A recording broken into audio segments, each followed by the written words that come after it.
ஒரு தோசை எக்ஸ்பெரிமெண்ட் பண்ணி பார்க்கலாமா? என்ன எக்ஸ்பெரிமெண்ட்னா, ஆக்சுவலி நான் நேரில் பார்த்துருக்கேன். இந்த பச்சை பயிறு தோசை, அதுக்கப்புறம் சுண்டல்லாம் வச்சு தோசை பண்ணுவாங்க. ஸோ நான் என்ன நினச்சேன்னா, இன்றைக்கி வந்துட்டு அந்த பச்சை பயிறு கூட பிளாக் சன்னா இருந்தது, அதுவும் ஆட் பண்ணி, அதுக்கப்புறம் கழுப்பு உளுந்து அதையும் ஆட் பண்ணி, அதுக்கப்புறம் கொஞ்சம் இட்லி அரிசி எல்லாமே ஒரே கப் தான் மெஷர் பண்ணேன். எந்த கப்பில் மெஷர் பண்ணனோ அதே எல்லா கப்புக்கும் மெஷர் பண்ணேன்.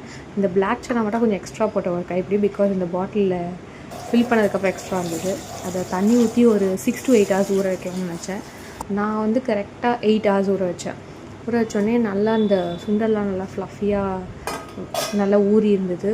ஸோ இதுக்கப்புறம் இது கூட ஒரு 3-4 இன்க்ரீடியன்ட்ஸ் ஆட் பண்ணி அரைச்சேன். என்னென்னா, பச்சை மிளகா 2, உங்களுக்கு காரம்க்கு ஏற்ற மாதிரி நீங்கள் போட்டுக்கோங்க. அப்புறம் ஜிஞ்சர், கார்லிக், ஜீரா.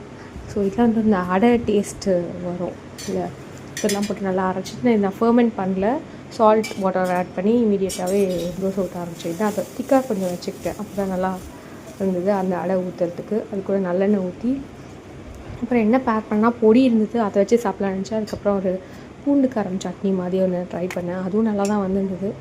அந்த சட்னியோட ரெசிபி வேணும்னா சொல்லுங்கள், நான் அதை ஷூட் பண்ணல. அந்த தோசை கிறிஸ்பியாகவும் வந்தது, சட்னி கூட சூப்பராக இருந்தது, என்ஜாய் பண்ணேன், ஹெல்த்தியாகவும் இருந்தது. நீங்களும் ட்ரை பண்ணி பாருங்கள்.